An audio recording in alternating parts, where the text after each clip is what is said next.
Boa noite, igreja, paz. Que alegria estar aqui, gente. É sempre emocionante. Eu cheguei, a Joana estava lá embaixo, eu fui lá na cozinha para matar a saudade, gente. Realmente nos sentimos em casa, em família. Vocês são, né? Foram importantes, são importantes na nossa vida, na nossa missão, em tudo aquilo que o Senhor fez. E continua fazendo na Colômbia, né? Porque o trabalho continua dando fruto. E é uma alegria estar aqui mais uma vez, podendo abraçar e podendo compartilhar das grandezas do Senhor. Deus abençoe. Quer falar, filho? Quer falar? Boa noite, igreja. Boa noite. Que felicidade, que alegria poder estar aqui. De novo, agradecer ao pastor Ailton, os pastores aqui da casa também, que alegria, sempre uma recepção, assim, incrível, né, como a gente se sente bem, como a Carmen disse, como a gente se sente bem aqui, como a gente se sente feliz em família, como igreja, então, é muito especial, vocês moram no nosso coração, de verdade mesmo. Bom, tem um ano que nós voltamos, né, da Colômbia, depois de passar 9 anos ali como missionários. Nesses 9 anos, tanta coisa que aconteceu ali no campo, tanta história, e durante todo esse tempo, vocês aqui fizeram parte dessa história e acompanharam, né, a nossa vida, o nosso ministério ali, através das orações, das mensagens, né, o tempo que a gente teve para compartilhar, às vezes alguns encontros através de live que a gente fazia de lá, participando de algumas reuniões, também todas as vezes que a gente esteve aqui no Brasil, a gente teve a oportunidade também de ir compartilhando aquilo que Deus estava fazendo ali, e eu pude no ano passado estar aqui também, depois de 9 anos lá, voltar aqui e a gente fazer essa conclusão juntos, esse agradecimento, né, por tudo que a gente viveu ali juntos e dizendo que vocês, de fato, e eu reitero aqui, vocês fazem parte de absolutamente tudo, né, através da vida do pastor Ailton, de toda a igreja, de como vocês nos abraçaram, através, como eu disse, das orações, das mensagens, do compartilhar e também das ofertas que eram enviadas ali para a Colômbia. Hoje nós encerramos, né, desde o ano passado, esse ciclo, nós passamos e fizemos questão de passar nas igrejas para poder liberar, vamos dizer assim, a igreja e agradecer por aquilo que a gente fez durante esse período. Da nossa parte, a gente sentiu como uma direção em assim fazê-lo, como sendo assim, gente, obrigado, concluímos, né? Vamos lá, apoiem novos missionários, outros missionários, e nós concluímos. Depois de 9 anos, nós plantamos igreja ali, nós começamos grupos em outras comunidades, em outras igrejas, trabalhamos com a igreja perseguida, né? Dentro de uma zona na Colômbia, uma região conhecida como Zona Vermelha, ali fizemos e participamos, vocês participaram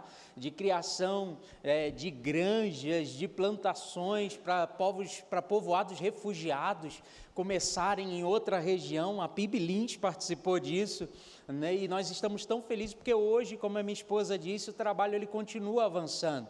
Hoje nós, além da igreja que nós plantamos ali em Medellín, a partir dessa igreja nós estamos iniciando um novo trabalho em uma comunidade, né, ali em Medellín, uma região que antes era disputa de grupos armados. Hoje tem uma igreja nascendo ali nessa comunidade, grupos que estão se multiplicando ali, já se reúnem nos domingos, e a gente tem ali um povo reunido, colombianos, plantando igreja, e que são filhos do trabalho que a gente participou plantando. Eles foram ali conosco, eles voltaram para Cristo, ali conosco eles foram treinados, lideraram pequenos grupos, começaram o trabalho nessa região, e hoje está nascendo uma igreja também nessa comunidade, a segunda igreja ali em Medellín. Há muito tempo atrás eu fiz algo que eu já contei aqui algumas vezes. Nós, do lado da casa desse casal, eu falei, consegue uma casa que a gente vai alugar. Eu não tinha nada no bolso, eu não tinha 1 centavo, mas eu falei, eu não sei como a gente vai alugar uma casa. Por quê? Porque a comunidade era de escada, era escadarias, né? E as crianças se reuniam nas escadas. Enquanto os pais estavam num pequeno grupo reunido dentro de casa, a escada da comunidade, né, de baixo até em cima, ficava lotada de crianças, e quando chovia, às vezes as crianças ficavam na chuva. E eu falei, vamos alugar uma casa, e a gente conseguiu alugar uma casa, também com a ajuda de vocês. Fizemos dentro dessa casa, foram alguns americanos lá, pintaram toda a casa, e a gente começou como se fosse uma igreja de crianças. Chegavam até 40, 50 crianças ali dentro dessa casinha, por reunião que a gente fazia. E um tempo depois, um casal de colombianos que se mudaram para os Estados Unidos, eles iniciaram, formalizaram uma fundação, uma ONG ali na Colômbia, e nós unimos o trabalho, eles como presidentes dessa ONG, dessa fundação, e nós com todos os voluntários da igreja e as crianças. Hoje, essa fundação passa mais de 300 crianças por semana. E para nossa surpresa, o casal que está lá nos Estados Unidos, tem 2 semanas que eles entraram em contato para dizer, olha, Deus está falando que a gente tem que devolver esse trabalho inteiro para vocês, tem cozinha industrial, a gente serve comida para as crianças lá durante a semana, e eu não sei como, mas a gente pegou de volta esse trabalho. Estamos lá agora com as 300 crianças por semana, ali numa comunidade em Medellín, além da plantação da igreja, além da igreja que nós plantamos, eu continuo liderando esse trabalho lá hoje, através aqui, com reuniões semanais, dando as direções. Tem 2 dias, olha isso, você participou disso, tem 2 dias apenas que nós conseguimos alugar uma casa, um apartamento do lado da igreja, e a nossa primeira base missionária em Medellín. Hoje, se você quiser ir para Medellín, se você quiser conhecer o trabalho, ser voluntário lá, a gente tem um apartamento para te receber lá, a gente tem quartos lá para poder te receber, você vai ficar, e o nosso objetivo é receber pessoas do mundo inteiro para ir lá conhecer esse trabalho. Essa semana, ou semana passada, nós tínhamos um grupo de japoneses visitando o trabalho na Colômbia. Você sabia? O trabalho que você participou, o trabalho que você conduziu junto com a gente. Eles acharam pela internet o trabalho e queriam aprender como que a gente conseguia evangelizar através da cafeteria, porque a gente começou a cafeteria lá. Aí como que eles evangelizariam através da cafeteria os japoneses lá no Japão, e foram para lá, ficaram 1 semana lá preparando os métodos, ou preparando os cafés e tudo, e entendendo um pouquinho mais. Então hoje nós temos também uma base missionária ali, sabe, e o livro ele nasce disso, né? O livro, na verdade, ele fala sobre missões. Foi uma direção que a gente teve para poder registrar aquilo que tinha acontecido nesse tempo, ainda que eu confesso que eu muito resistente, e hoje ele é a única maneira onde a gente divulga um apoio para a Colômbia. Nós encerramos os ciclos com as igrejas e foi uma bênção. Enquanto nós estivemos lá, né, a gente sendo essa ponte, a gente tinha também essa participação de igrejas como a PIB Lins também, e hoje a gente não faz mais através disso, a gente não tem mais abertamente nenhuma outra maneira que a gente divulga, a não ser o livro.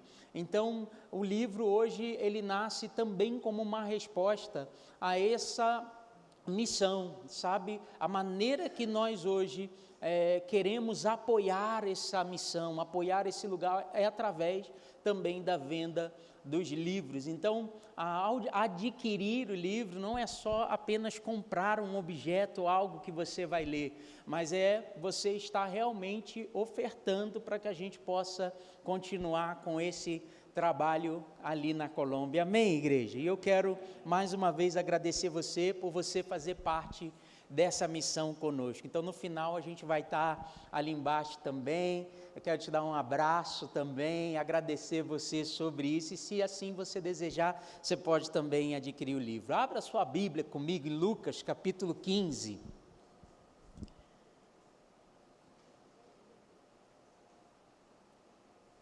Lucas, capítulo 15.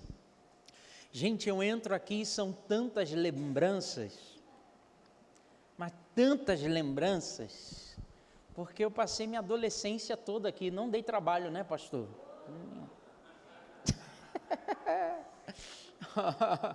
Em adolescência, Eli, nunca dei trabalho de futebol, nada disso, né? Glória a Deus por essa igreja, que felicidade. Lucas capítulo 15, a partir do versículo 1, eu vou ler do 1 ao 3 apenas. 1 ao 3, a palavra de Deus diz assim, todos encontraram? Sim. Então vamos ler. Eu vou ler, você pode acompanhar comigo na sua Bíblia, leitura.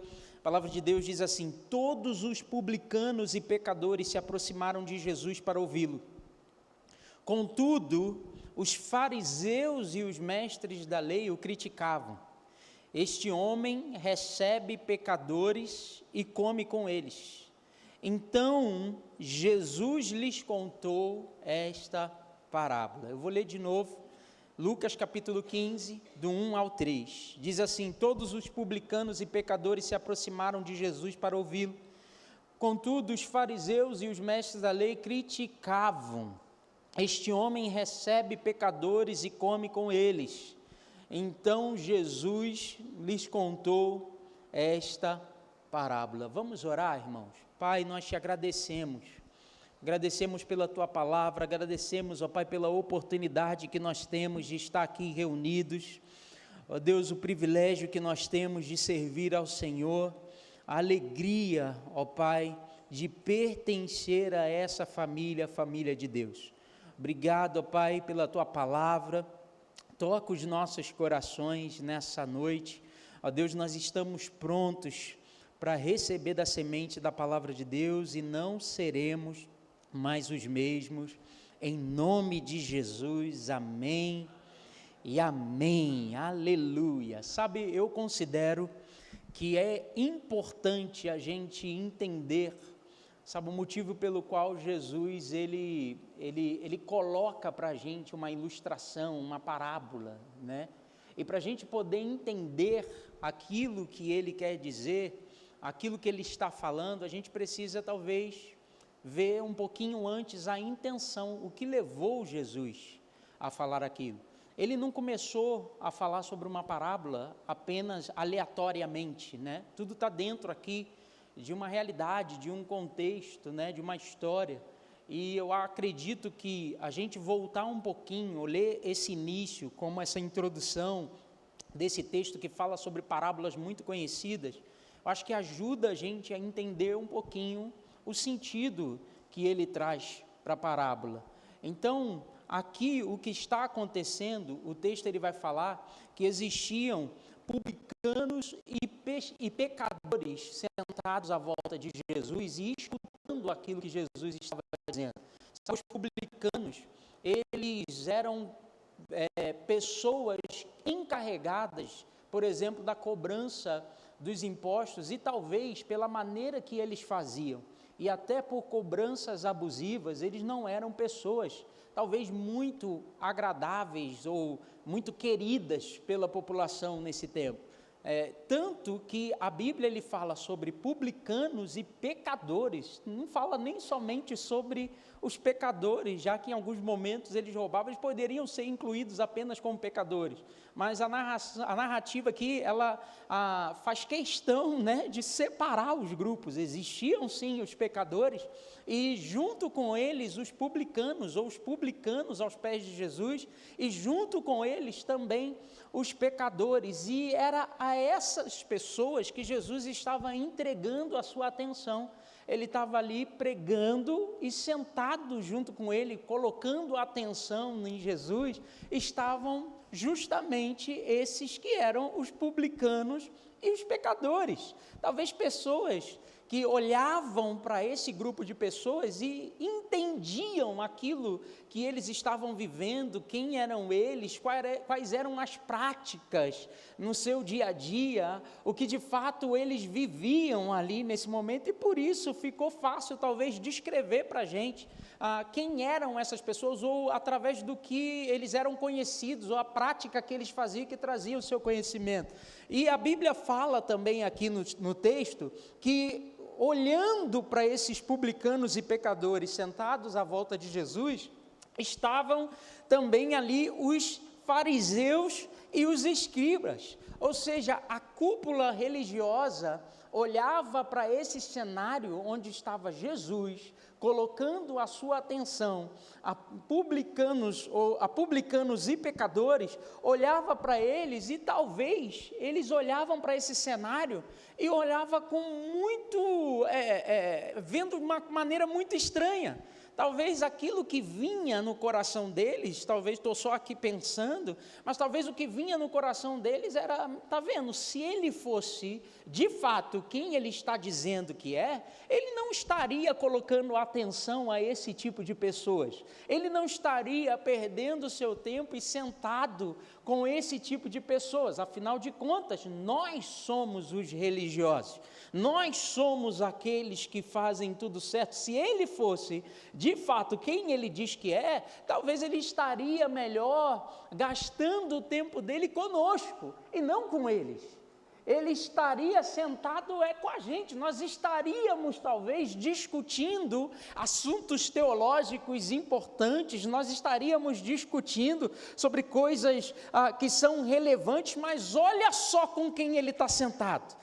Ele está sentado justamente com os publicanos e com os pecadores, e é justo dentro desse cenário, e olhando para isso e talvez dando-se conta que eles estavam murmurando acerca disso, comentando acerca disso, é que Jesus, ao contrário de diretamente falar com eles, ou diretamente tentar consertar qual era o pensamento desses religiosos, Jesus, ele decide contar 3 histórias.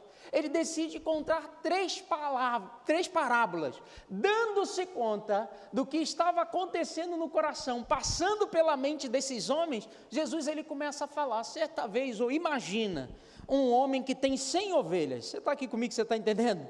Imagina Jesus, aí ele fala, imagina um homem que tem 100 ovelhas, ele perde uma ovelha, ele sai, ele deixa todas as 99 e ele vai atrás de uma ovelha que estava perdida, e quando ele a encontra, ele volta e ele celebra o encontro dessa ovelha que estava perdida. Mas também imagina uma mulher que perdeu uma moeda ou algo que tem muito valor. Qual é a pessoa, a dona de casa, que não vai levantar toda a casa, vai procurar essa moeda em todos os lugares, e quando encontra essa moeda ou esse algo de tão grande valor, ela não vai chamar as vizinhas, não vai começar a festejar, mas também existia um pai com 2 filhos. O filho mais novo, ele decide pegar a sua parte na herança, e ele sai dali e vai, a Bíblia diz, malgastar a sua parte na herança, com farra e com tantas coisas, até que um dia, sendo encontrado no fundo do poço, ele cai em si e diz, quantos empregados do meu pai estão lá agora comendo do melhor, passando bem lá, e eu aqui desejando comer a comida dos porcos. Eu vou voltar para o meu pai, e me aproximando dele eu vou dizer, pai, eu pequei contra o céu, contra ti, não sou digno de ser chamado teu filho, mas estou arrependido, me recebe de volta. E é exatamente isso na história, na parábola, que ele vai fazer, a parábola do filho pródigo. Quantos se lembram dessa parábola? Ele vai voltar para casa, e o pai, a Bíblia fala que está o esperando ali, pronto para poder vestir ele com uma roupa nova, colocar um anel no seu dedo, calçar de novo os seus pés, com as sandálias, e fazer um grande churrasco para poder agora festejar, porque aquele que estava morto, ele recebeu vida, e aquele que está perdido foi encontrado. Aleluia!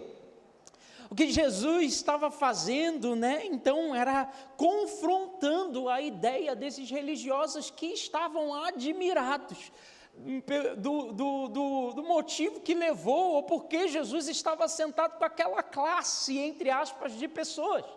Jesus, ele usou então essas parábolas para poder falar a eles que de fato ele veio para o perdido, para aquele que estava perdido. Ele veio para encontrar aquele que não estava na presença do Pai. Ele veio para poder resgatar aquele que precisa do resgate do Senhor. Amém? Era isso. Jesus, ele queria mostrar para esses homens, de fato, a quem ele veio. Ele queria fazer com que eles entendessem, gente, que ele não estava ali apenas para umas discussões teológicas, ou ele não estava ali apenas para entretê-los aí em alguma coisa, não. Ele estava mostrando justamente para esses que eu estou aqui. Jesus, ele estava derramando o seu coração e mostrando para eles e para nós também que onde houver o clamor e a necessidade, ou alguém que ainda está afastado de Jesus, é nesse lugar que nós também, como filhos e como igreja, nós devemos alcançar. E dou glória a Deus por essa igreja, que entende que a nossa missão, ela passa sim pelo lugar onde nós estamos, e nós precisamos de fato ser relevantes nesse lugar, como tem sido há tantos anos, mas ao mesmo tempo a gente precisa levantar os nossos olhos para contemplar o lugar ainda não há adoração, e até que cada lugar dessa terra dobre o seu joelho e confesse ao Senhor Jesus como único e suficiente Salvador. É essa a missão que nos guia, é essa a missão que rege a nossa vida, tanto aqui e simultaneamente também lá na Colômbia, entre os perseguidos ali na Colômbia, ou em qualquer outro lugar da terra onde houver ainda o clamor de um perdido, o nosso esforço, ele está voltado a isso. Aleluia! E eu acredito que Jesus, a partir do momento que ele explica essa parábola, até aqui onde eu estou falando, já estava bom. Eles já entenderiam. Ele precisou contar 3 histórias. Talvez ele contou a primeira e falou, não entenderam ainda, deixa eu contar a segunda. Contou a segunda, não entenderam ainda, vou contar a terceira. E talvez aqui já era suficiente para que eles agora, os escribas e fariseus, eles entendessem qual era o caráter de Jesus, porque ainda que a gente fale da parábola, e está certo, não tem nenhum problema, né? Mas ainda que a gente fale sobre, ou use muito a parábola, para falar da moeda perdida, da ovelha perdida, e também do filho perdido, na verdade, a parábola, ela, quando entendendo dessa perspectiva, ela não era apenas para falar daquele que se perdeu, mas do caráter daquele que recebe de volta. Ela estava falando sobre o Pai. Eu vim para esses que estão perdidos, eu desejo encontrá-los, eu estou pronto para recebê-los, eu estou pronto para festejar a ovelha que foi encontrada, eu estou pronto para festejar a moeda que foi encontrada. Ou seja, ele estava falando a eles sobre o caráter do próprio Deus, o caráter dele mesmo, aquele que veio para receber aqueles que ainda estão mortos em seus delitos e pecados. Era uma mensagem sobre a graça de Jesus, era uma mensagem sobre a graça de Deus. E aí, a gente já entendeu. Eu falei sobre a moeda perdida, eu falei sobre a ovelha perdida, eu falei sobre o filho perdido, e nós já entendemos. E ele podia parar aqui, mas Jesus, ele não para aqui. O interessante é que ele continua um pouco a história, ele coloca agora outro personagem que já existia, mas que ele queria dar alguns detalhes, que era o filho mais velho, o irmão mais velho. Ele continua no texto. Vamos lá para o versículo 25, ele vai dizer assim, enquanto isso, o filho primogênito estava no campo. Quando se aproximou da casa, ouviu a música e a dança. Então chamou um dos servos e perguntou-lhe o que estava acontecendo. Este lhe respondeu, o seu irmão voltou, e o seu pai matou o novilho gordo, porque o recebeu de volta são e salvo. O filho primogênito encheu-se de ira e não quis entrar. Então o pai saiu e insistiu com ele. Ele, porém, respondeu ao pai, olha, todos esses anos tenho te servido e nunca desobedeci as tuas ordens. Entretanto, tu nunca me deste nenhum cabrito para eu festejar com os meus amigos.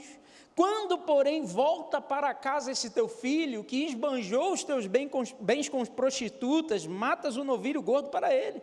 O pai disse: meu filho, você está sempre comigo, e tudo o que tenho é seu. No entanto, tínhamos que festejar a volta desse seu irmão e alegrar-nos, porque ele estava morto e voltou à vida, estava perdido e foi achado. A pergunta então é: por que Jesus decidiu falar sobre o irmão mais velho? Por quê? Se Jesus já tinha respondido à murmuração dos escribas e fariseus, por que agora Jesus, ou se ele já tinha explicado o contexto, o motivo, a razão, porque ele estendeu um pouco mais a conversa? Talvez porque agora, a partir do momento que eles entenderam o coração de Jesus e a quem ele veio, agora chegou o momento de tratar o coração deles também. Chegou o momento de ensinar também a eles sobre algo, e tem algo que eu chamei de síndrome do irmão mais velho. Sabe, síndrome do irmão mais velho, a síndrome do irmão mais velho, ela traz alguns sintomas, e é sobre isso que eu quero falar rapidamente, somente 3 sintomas, então, daquele que é o irmão mais velho. Sabe, a gente precisa entender, para entrar nisso daqui, que nem sempre aquele que sai é o rebelde. Nem sempre. Às vezes, aquele que está dentro, ele também pode estar guardando algo em seu coração e que o está limitando de desfrutar aquilo que o Pai tem para ele, e era o que acontecia aqui. Por exemplo, número 1, só para a gente poder desenvolver e caminhar então para o final. Número 1, irmãos mais velhos, e me permita então colocar essa expressão assim, você já entendeu do que eu estou falando, não necessariamente sobre ele aqui, mas sobre talvez características que a gente precisa arrancar totalmente do nosso coração. Mas irmãos mais velhos são aqueles que pensam que o que recebem do Pai é porque merecem, e não pelo simples fato de serem filhos. Eu vou repetir: irmãos mais velhos são aqueles que pensam que o que recebem do Pai é porque merecem, e não pelo simples fato de serem filhos. Do versículo 28 ao 30 vai dizer: ele se indignou e não queria entrar. Saindo, porém, o pai procurava conciliá-lo, mas ele respondeu a seu pai: há tantos anos que te sirvo sem jamais transgredir uma ordem tua, e nunca me deste um cabrito sequer para alegrar-me com os meus amigos. Vindo, porém, esse teu filho que desperdiçou os teus bens com meretrizes, tu mandaste matar para ele o novilho cevado. Entenda, ele queria explicar o seu mérito, o porquê ele merecia muito mais que o outro. Eu vou dizer algo: irmãos mais velhos, eles estão sempre adorando ou fazendo coisas para tentar ainda comprar o favor do pai, quando na verdade filhos legítimos e que amam verdadeiramente a presença do pai, eles não estão tentando comprar o favor do pai, mas eles estão fazendo porque já entendem o favor que foi dado a eles. Mas irmãos mais velhos, eles estão sempre tentando explicar o porquê eu mereço mais do que o outro. Por que eu faço mais? Então, por que não existe mais graça para mim do que para ele? Se eu estou aqui, se eu toco, se eu canto, se eu sirvo, se eu faço algo, não é possível que o Pai não vai colocar atenção maior em mim. Não é possível que eu não vou receber mais da bênção e da graça do Senhor. Eles estão sempre tentando comprar algo que já foi dado. Eles estão sempre tentando explicar o mérito, ou porque eles devem alcançar mais favor do Senhor, ou ser mais vistos do que outros. Em nenhum momento ele Ele falou: pai, eu sou seu filho, pai, então por que você não? Por quê? Porque ser filho não diferenciava ele do outro irmão. Isso não era argumento. Irmãos mais velhos, eles estão tentando fazer por merecer aquilo que já foi derramado sobre eles por graça. A palavra de Deus vai dizer em João, no capítulo 1, do 12 ao 13, vai dizer: contudo, aos que o receberam, aos que creem no seu nome, deu-lhes autoridade ou poder de se tornarem filhos de Deus, os quais não nasceram do sangue, nem pela vontade da carne, nem pela vontade de homem algum, mas nasceram de Deus, pela graça do Senhor.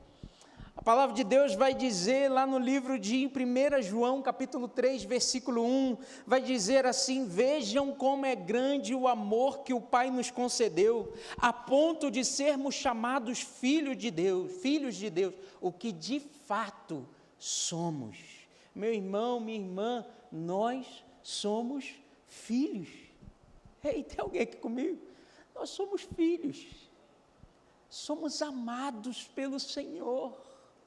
Somos filhos, e não tem nada que a gente possa fazer que nos vai levar para uma posição maior que essa, que nos vai levar para um lugar que seja maior que esse. Pastor, então você está dizendo para mim que eu então não preciso fazer nada mais, eu vou lá, vou para o carnaval. Não, não é isso que eu estou falando. O que eu estou falando é que eu não estou fazendo algo para conquistar, eu estou fazendo por resposta aquilo que ele já conquistou. A minha alegria, a minha satisfação, sabe, o meu desejo de servir ao Senhor, não é para que eu conquiste absolutamente nada. Ele já me entregou o seu amor e eu já estou em sua presença, mas a minha alegria, a minha satisfação está em saber que aquele Deus que a Bíblia fala, que Ele demonstra seu amor por nós, entregando a sua vida por nós quando ainda éramos pecadores, esse Deus que vinha na minha direção, ainda que eu não estava com meus olhos voltados para Ele, Ele me ama, e por causa desse amor, eu rendo toda a minha vida a Ele. Por causa do que Ele fez na cruz, por causa do resgate dEle sobre a minha vida, eu era pobre, perdido, pecador, sem Deus, no vazio, perdido nos meus delitos e pecados, como Paulo vai dizer, mas Ele, pela sua misericórdia, pela sua infinita graça, Ele me achou.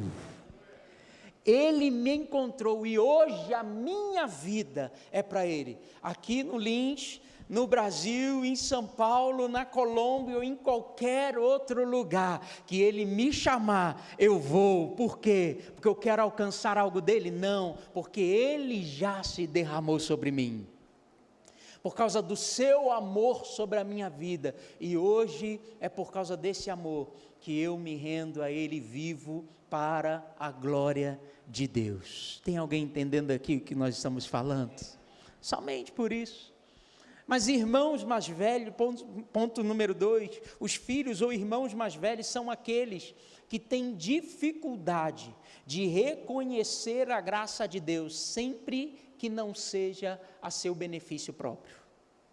Eu vou repetir, aqui não tem não, né gente, ninguém, aqui eu estou só pregando, mas irmãos mais velhos são aqueles que têm dificuldade de reconhecer a graça de Deus, sempre que não seja para o seu benefício próprio.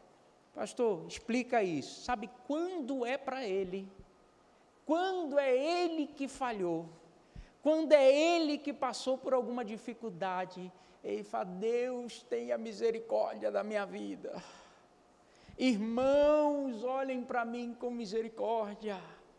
Meus irmãos, como eu estou carecendo da bondade do Senhor, mas foi uma falha, mas Deus, mas quando é tanta maturidade para entender a graça de Deus quando é para Ele mesmo, mas às vezes quando é para o outro, parece que essa maturidade sumiu, Para ele é misericórdia, mas para o outro é miseriqueima. Você está entendendo? Queima ele, Jesus. Olha, tá vendo? Aí, ó. Mas quando é para ele, quando é para ele mesmo, ele não. Deus me ajuda, Senhor, pastor. Falhei, pastor, estou nessa dificuldade. Mas quando é para o outro, olha aí, pastor. Mas isso não tem aqui não, né, pastor? Já sei. Irmãos mais velhos são aqueles que não entendem que a graça é para todos. Eu li um livro que chama O Despertar da Graça, e o autor ele fala sobre encher nossas palavras com graça. Ele fala sobre falar com os outros a partir de um olhar de graça. Paulo ele vai falar sobre palavras temperadas com sal, né? E sal a gente não sai jogando, a gente vai aos pouquinhos e vai provando como é. Vai provando, porque se passar muito estraga, é ou não é? E como a gente precisa saber dosar e ter um olhar de graça sobre outros. Eu lembro que uma vez eu estava lá na Colômbia, um jovem da igreja, ele, jovem pai de família, um jovem adulto, ele se aproximou de mim e falou, pastor, você tem que pregar sobre essa situação, tem muita gente errada aqui, o povo está fazendo isso, isso e isso. E eu falei, meu irmão, eu entendo, obrigado, eu vou pregar, um dia eu vou falar, vou tocar o tema e não sei o quê. No domingo seguinte, eu pensei que fosse só algo, no domingo seguinte ele voltou, pastor, você não falou sobre o que eu te falei. Um jovem colombiano, pastor, você tem que falar sobre isso, não sei o quê, é isso que está acontecendo. Eu falei, meu irmão, obrigado, já entendi, em algum momento vamos tocar no assunto. Terceiro domingo veio o irmãozinho de novo. Pastor, não estou entendendo, já foi um pouquinho mais duro. Pastor, não estou entendendo, você não vai falar sobre isso e não sei o que, e está acontecendo. Eu acho que era algo relacionado a vestimento, algo assim. Eu sentei com ele e falei, meu irmão, olha só, eu não sei quantos domingos são, mas é mais ou menos isso, 44 domingos que eu tenho no ano, e lá na Colômbia só tem culto de manhã, lá não tem culto, não existe culto à noite, nenhuma igreja, lá é como se fosse feriado, domingo, as pessoas, eu falei, meu irmão, tem 44 mensagens para pregar, eu vou pregar sobre santidade, eu vou pregar sobre o amor de Deus, eu vou pregar sobre tudo isso, e vou usar exemplos, no meio da pregação, que a gente está tocando sobre o tema, mas eu não vou pegar slides e colocar isso e falar, ele queria que fosse assim, mais formal. Pastor, mas se você não fizer isso, então eu não sei se eu vou continuar na igreja. Eu tive que fazer uma coisa que eu não gostaria de fazer. Em nenhum momento eu gostaria de fazer isso.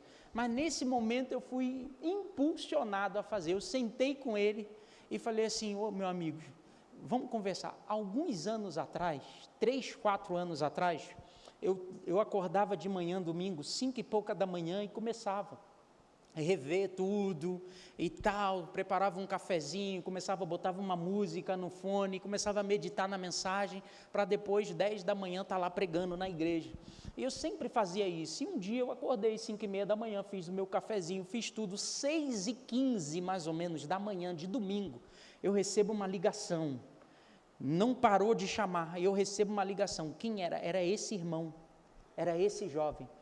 Esse irmão, uns 3, 4 anos atrás, eu atendi o telefone, ele, pastor, eu estou aqui no bairro tal, e preciso que você venha por mim agora, pastor. Eu fechei a Bíblia, fechei o que eu estava fazendo, saí de casa, peguei uma condução, fui encontrar com ele 6 e pouca da manhã, do outro lado da cidade de Medellín, num domingo, estava me preparando para pregar, revendo lá tudo para poder pregar, larguei tudo, fui lá encontrar. Quando encontrei ele estava numa praça, sujo, totalmente sujo. Eu falei, meu irmão, o que aconteceu? E ele falou, pastor, ontem eu saí de casa, ele era recém-convertido, ele falou, ontem eu saí de casa, eu fui comprar algo à noite que estava faltando em casa, ele morava numa comunidade, nessa comunidade onde hoje a gente está plantando igreja, ele falou, eu saí de casa, fui comprar algo e não voltei mais para casa. Eu encontrei uns amigos, comecei a beber e depois de beber, de dar o primeiro gole, eu passei a noite inteira cheirando cocaína. Ele falou para mim. Falei, tentei voltar para casa agora de manhã, minha esposa não deixou eu entrar, falou que não quer me ver mais, me expulsou de casa. E agora eu estou aqui. Gente, nesse dia eu abracei esse rapaz, a gente chorou lá junto, no meio de uma praça, 6 e pouca da manhã. Eu levei ele para tomar um café junto comigo. Do jeito que ele estava, eu levei ele para a igreja.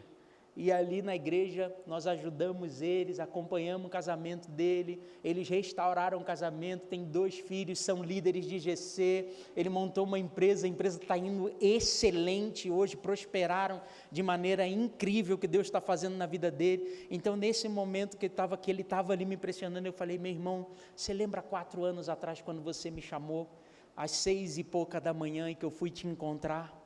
Ele falou: eu lembro, pastor. Eu falei: rapaz, você estava feio naquele dia.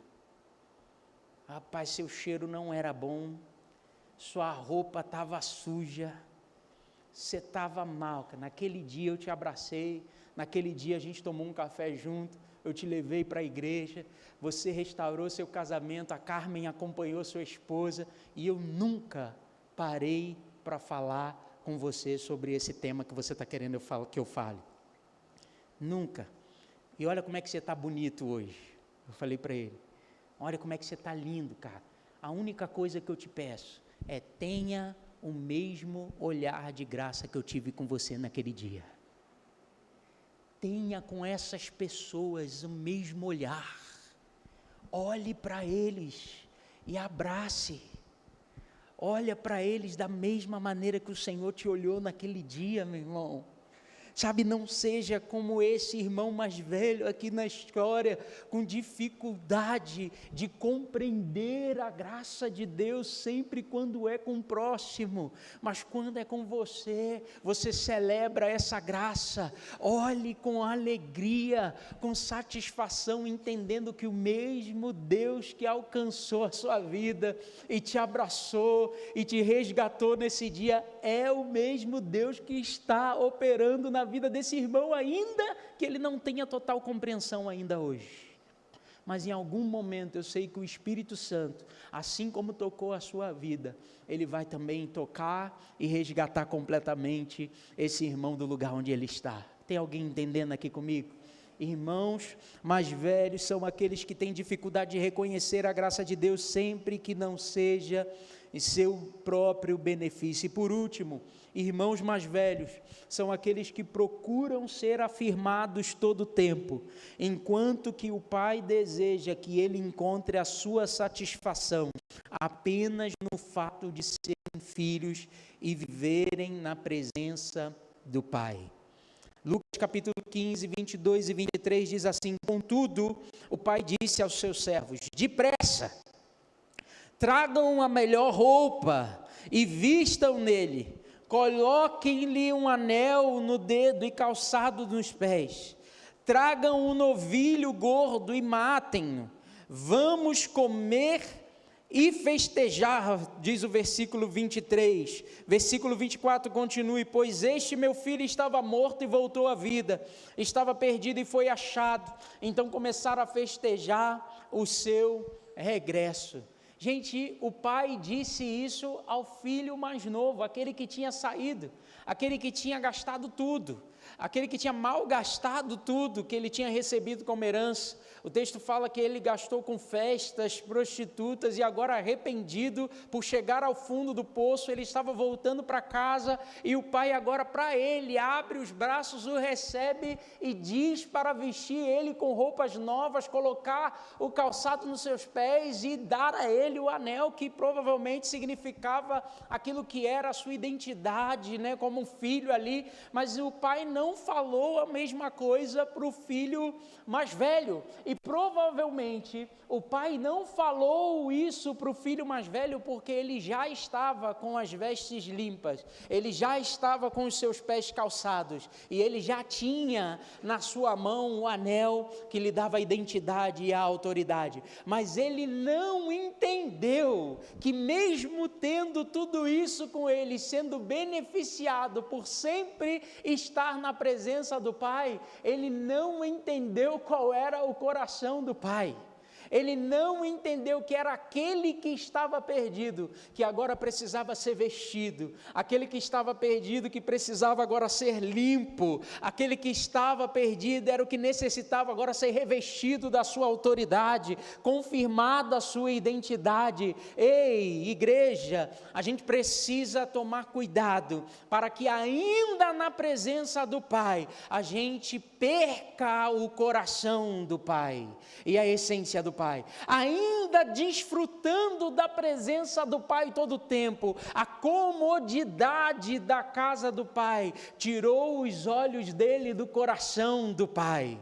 Ele não entendia que o coração do Pai estava para resgatar o filho que se havia perdido, e ele não conseguia entender, isso deixava cego, por não conseguir mais ler o coração do Pai, isso tornava cego de entender que o Pai, ele não dava isso tudo a ele, porque ele já tinha, porque já era dele. O Pai falou: filho, tudo que eu tenho é seu. Você já tem tudo, você já está vestido, as sandálias já estão nos seus pés, o anel está no seu dedo. Filho, os novilhos são todos seus, você pode fazer churrasco a hora que você quiser, o dia que você quiser, porque é seu.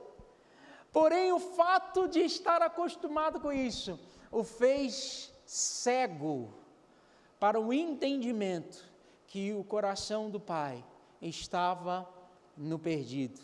Sabe, Jesus estava respondendo aqueles fariseus lá do início, lá do versículo 1, 2 e 3, ele estava respondendo a eles, aqueles que deveriam estar mais próximos, talvez eles estão cegos nesse momento, porque ainda não compreenderam onde está o meu coração, eles ainda não entenderam, e por não entender, e não ler exatamente onde o meu coração está localizado, o coração deles também já se afastou do meu.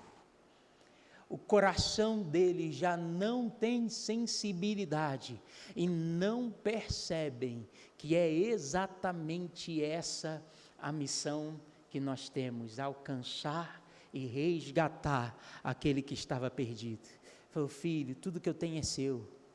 Está nas suas mãos, você pode fazer festa, você pode fazer o que você quiser, mas precisamos festejar, é necessário festejar, é necessário, nós precisamos.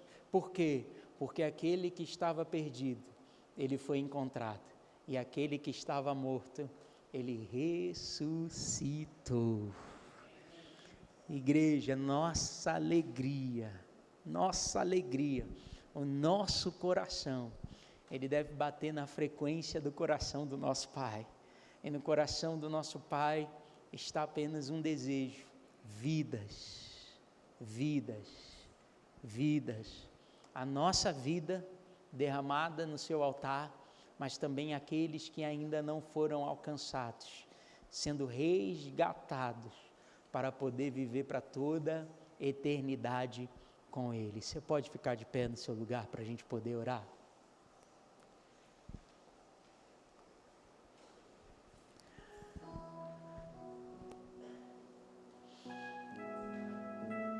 Sabe, a maior riqueza,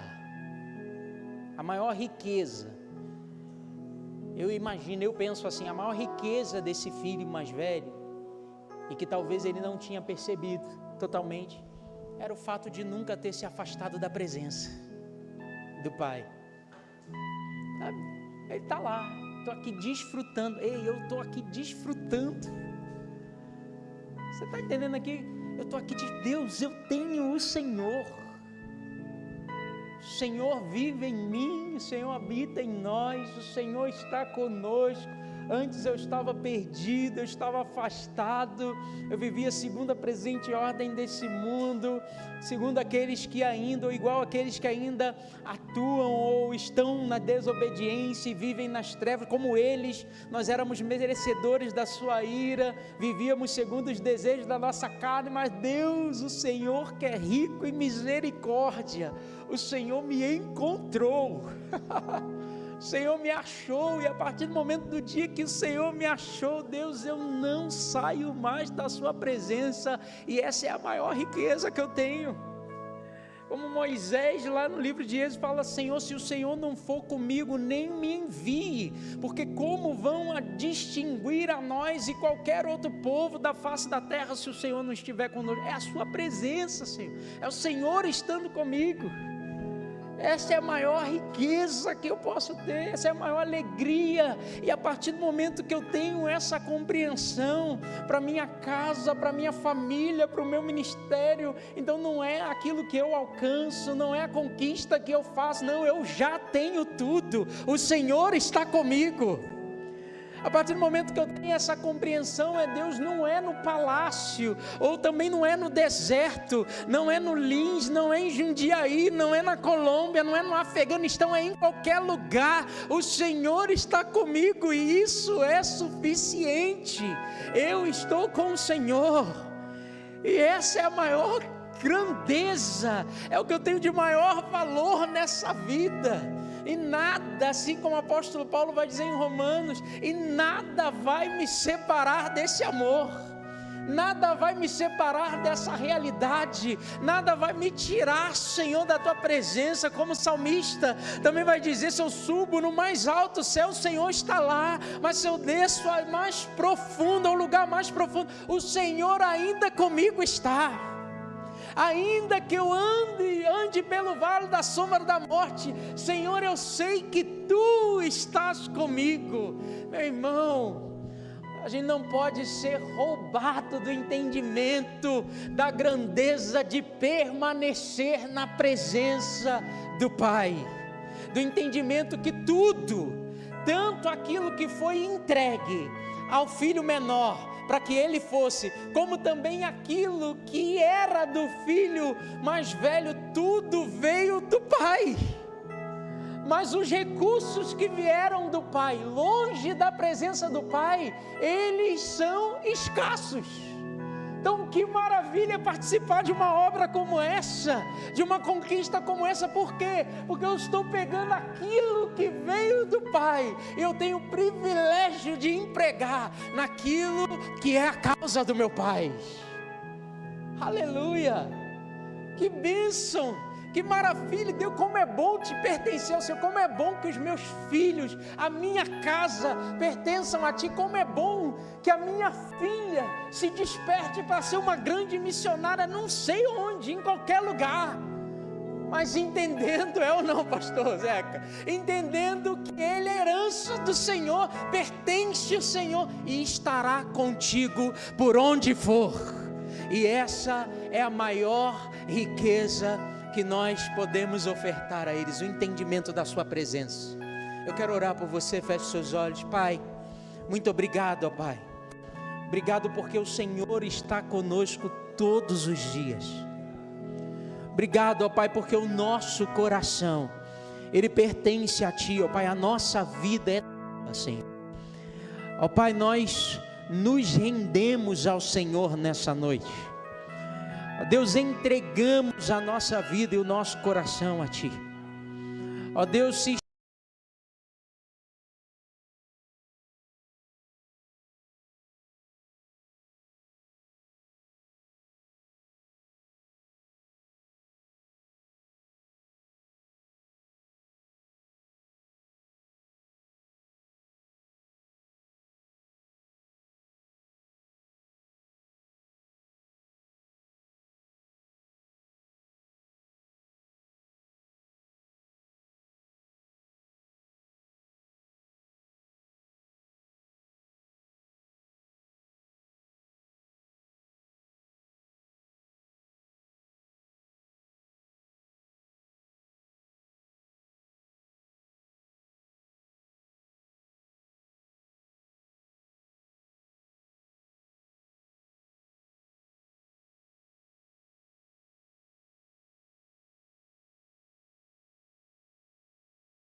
não se afasta de nós, é saber que o Senhor está conosco e que o Senhor não nos deixa, não nos abandona. A nossa alegria é entender que somos povo teu, Jesus. A nossa alegria, ó Pai, a nossa satisfação, o nosso deleite, a nossa segurança é saber que somos guardados pelo Senhor e que a Tua presença, ela é real e constante em nossa vida. Ó Deus, o nosso coração nós entregamos a Ti, a nossa vida rendemos a Ti. Cumpra em nós o Teu querer.